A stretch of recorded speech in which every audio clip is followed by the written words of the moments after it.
जय जय भारत। आज की वैकेंसी पूर्व सैनिकों के लिए काफ़ी वैकेंसी निकाली गई है और इन वैकेंसीज के लिए आपको अपने सभी डॉक्यूमेंट लेके जाना होगा और अपना नाम फॉरवर्ड करना होगा। कोई भी टेस्ट वगैरह नहीं होता है, ना इसमें कोई फीस देनी पड़ती है।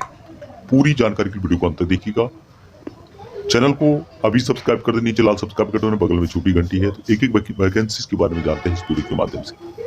तो सबसे पहले vacancy Lions designing company private limited की है, उनकी ओर से निकाली गई है और यहाँ पे है सिक्योरिटी ऑफिसर की वैकेंसी। सैलरी 35,000 तक दी जाएगी। 12th पास होना चाहिए। गुड़गांव में जॉब लोकेशन रहेगा और सिक्योरिटी एंड एडमिनिस्ट्रेशन स्किल होनी चाहिए आपके पास दोस्तों। तो ये सभी के पास होती है। 45 साल मैक्सिमम है।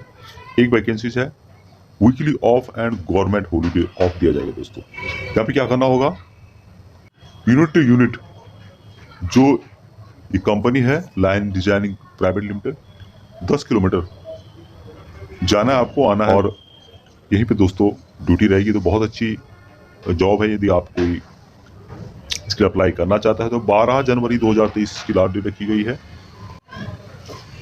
उसी बच्ची नेशनल शुगर इंस्टीट्यूट की ओर से निकाली गई है। ग्रुप सी की पोस्ट है और मल्टीटास्किंग स्टाफ की पोस्ट है। पे लेवल 2 के हिसाब से दिया जाएगा। मैट्रिक होना चाहिए आपके पास या फिर ITI, दोनों में एक कोई भी आपके पास क्वालिटी है, कोई भी क्वालिफिकेशन है तो आप इसके अप्लाई कर सकते हैं। जॉब लोकेशन कानपुर उत्तर प्रदेश में रहने वाला है और इसके लिए गवर्नमेंट रूल के अनुसार आपको छूट दी जाएगी। जो भी आपने सर्विस की है उसको टोटली इससे घटा करके 3 साल की और छूट दी जाती है। 2 वैकेंसीज है ST और अनरिजर्व की, एक 12 जनवरी 2023 लास्ट डेट अप्लाई करने की रखी गई है। अगली vacancy central institute of fisheries की ओर से निकाली गई है और ग्रुप सी की यहाँ पे पोस्ट है। स्टाफ का ड्राइवर ऑर्डनरी ग्रेड का, लेवल 2 की सैलरी दी जाएगी। 10th पास होना चाहिए, साथ में आपके पास ड्राइविंग लाइसेंस होना चाहिए। और यहाँ पे जो जॉब लोकेशन है एर्नाकुलम केरला में रहेगा। केरला के लिए वैकेंसी है। सैलरी लेवल 2 के हिसाब से दी जाएगी, इसका बात का ध्यान रखना होगा। गवर्नमेंट रूल के अनुसार यहाँ पे छूट दी जाएगी और वैकेंसीज है 12 जनवरी 2023 अप्लाई करने की लास्ट डेट रखी गई। नेक्स्ट जो वैकेंसी है हिंदुस्तान एरोनॉटिक्स लिमिटेड की ओर से निकाली गई। नॉन एग्जीक्यूटिव की पोस्ट है। 4 साल के लिए कॉन्ट्रैक्ट बेस पर की जाएगी। फायरमैन की पोस्ट है। 21,000 रुपये सैलरी प्लस D और HR दिया जाएगा और पर्क एज पर रेट के हिसाब से जो HRA वगैरह दिया जाएगा। पर्क होगा 25% ऑफ बेसिक पे प्लस लमसम जो अमाउंट होगा यहाँ पे 1500 रुपये होगा। मेडिकल अलाउंस और अदर जो भी फैसिलिटी यहाँ पे दी जाती है वो आपको दी जाएगी। तो अच्छी खासी यहाँ पे सैलरी दी जाएगी। इसेंशियल SSLC प्लस या फिर इंटरमीडिएट पास होना चाहिए और साथ में आपके पास 3 महीने का बेसिक फायर फाइटिंग कोर्स होना चाहिए। वैलिड ड्राइविंग लाइसेंस होना चाहिए। पोस्टिंग यहाँ पे तुमाकुरु जो कि कर्नाटक के अंदर है, वहाँ पर लोकेशन है और 55 साल मैक्सिमम रखी गई है। 10 वैकेंसी रखी गई है दोस्तों। 10 वैकेंसी 12 जनवरी 2023 लास्ट डेट अप्लाई करने की रखी गई। दिस वैकेंसी कालका एजुकेशनल सोसाइटी की ओर से निकाली गई है। एडमिनिस्ट्रेटिव ऑफिसर की पोस्ट है। कॉन्ट्रैक्ट बेस पे रखा गया है। 40,000 रुपये तक सैलरी दी जाएगी। ग्रेजुएट होना चाहिए। Army special graduate certificate base पे अप्लाई कर सकते हैं। एडमिनिस्ट्रेशन वर्क रहेगा। करस्पॉन्डेंस जो मेंटेनेंस होता है वो मेंटेनिंग द रिकॉर्ड्स, कोऑर्डिनेशन का काम करना होगा। उसके अलावा जो फाइल्स होती हैं अटेंडेंस, सैलरी, लाइसेंस, सिक्योरिटी वगैरह सब यहाँ पे काम देखना होगा। कंप्यूटर का नॉलेज होना चाहिए और जो जॉब लोकेशन है प्रतापपुर बाईपास मेरठ UP में रहेगा। 50 साल मैक्सिमम है। 2 वैकेंसीज है। 12 जनवरी 2023 तक अप्लाई कर सकते हैं। अगली वैकेंसी भी कालका एजुकेशनल सोसाइटी की ओर से निकाली गई है और यहाँ पे स्टेट मैनेजर की पोस्ट है। 25,000 रुपये सैलरी दी जाएगी। Graduate army special graduate certificate base पे अप्लाई किया जा सकता है। यहाँ पे काम सिक्योरिटी जो मेंटेनेंस होता है, उसके अलावा इंस्टीट्यूशनल कंपस में कोऑर्डिनेशन वगैरह काम रहेगा। डिपार्टमेंटल स्टाफ, मेंटेनिंग रिकॉर्ड्स वगैरह यहाँ पे नॉर्मल काम रहने वाला है। कंप्यूटर का नॉलेज होना चाहिए। दिल्ली, मेरठ और फरीदाबाद 3 जगहों की पोस्टिंग रहने वाली है। 50 साल मैक्सिमम है। 3 वैकेंसी रखी गई है। 11 जनवरी 2023 अप्लाई करने की लास्ट डेट रखी गई। अगली जो वैकेंसी मिनिस्ट्री ऑफ जल शक्ति की ओर से निकाली गई है। पोस्ट है group B non gazetted senior technical assistant chemical से रिलेटेड। सैलरी यहाँ पे लेवल 7 की दी जाएगी।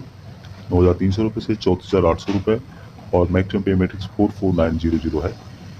ग्रेड पे यहाँ पे 4600 रुपये। तो अच्छी खासी यहाँ पे पेमेंट करने वाली है। इसेंशियल इसके लिए काफ़ी थोड़ा हाई लेवल का है। मास्टर डिग्री इन केमिस्ट्री और एग्रीकल्चर, केमिस्ट्री और soil science from a recognised university, आपके पास हुआ क्वालिफिकेशन होना चाहिए। और यहाँ पे जो पोस्टिंग रहेगी CGW यानी सेंट्रल ग्राउंड वाटर बोर्ड में रहने वाली, गवर्नमेंट रूल के अनुसार यहाँ पे छूट दी जाएगी। जो भी आपकी सर्विस है उसको टोटल एज से माइनस करने पर 3 साल की और छूट दी जाती है। छूट देने के बाद 30 साल से ज़्यादा आपकी एज नहीं आनी चाहिए। एक वैकेंसी है OBC के लिए 12 जनवरी 2023 तक आपको अपना नाम जिला सैनिक बोर्ड राज्य सैनिक बोर्ड से फॉरवर्ड कराना होगा। इन सभी वैकेंसीज के लिए अप्लाई करने के लिए एक फॉर्म आता है जो कि एक्सेल फॉर्मेट होता है, willingness format for applying to DGR। Actual में ये फॉर्म जो है जो स्टाफ है जिला सैनिक बोर्ड राज्य सैनिक बोर्ड उनको ही भरना होता है और उनके द्वारा ही भर के इसको आगे भेजना होता है। या आप अपने CD में या फिर अपने ईमेल के माध्यम से भी आप इनको अपने घर से भी भेज सकते हैं। यदि आप जानते हो वहाँ पे तो उनको बता दो कि मैंने वैकेंसी अप्लाई किया है, इस वैकेंसी को आगे फॉरवर्ड कर दो। या फिर आप वहाँ पे जाके उस फॉर्मेट में नाम नंबर वगैरह भरना होता है, कोई बहुत बड़ा काम नहीं है, 2 मिनट का काम है सिर्फ, और उस फॉर्मेट में नाम को आगे फॉरवर्ड करना। आगे मैं आपको फॉर्मेट भी दिखा देता हूँ। बहुत ही सिंपल है। यहाँ पे आपका जिला सैनिक बोर्ड का नाम आएगा, जिस पोस्ट के लिए आप अप्लाई कर रहे हैं उस पोस्ट का नाम आएगा, किस ऑर्गेनाइजेशन के लिए आप लोग अप्लाई कर रहे हैं उस ऑर्गेनाइजेशन का नाम आएगा। उसके बाद नीचे यहाँ पर आपका सीरियल नंबर आएगा। यहाँ पे यदि 1 2 3 4 जितने भी अप्लाई करना चाहते हैं, सर्विस नंबर है, रैंक है, date of birth, corps, trade, जो भी आपका category, qualification, work experience, address, contact number, location, फिर कहाँ कर रहे हैं आप, लोकेशन कहाँ जाना चाहते हैं। यही सब तामझाम है दोस्तों, इतना ही है बस। और ये एक्चुअल में एक्सेल फॉर्मेट होता है, उसका फॉर्मेट है, और इसको भरने के बाद सीधे भेज देना होगा DGR को। इतना ही काम होता है बस। तो ये थी दोस्तों जानकारी। अप्लाई करना चाहते हैं अपने सैनिक बोर्ड, सैनिक बोर्ड से जा सकते हैं आप लोग। जय हिंद।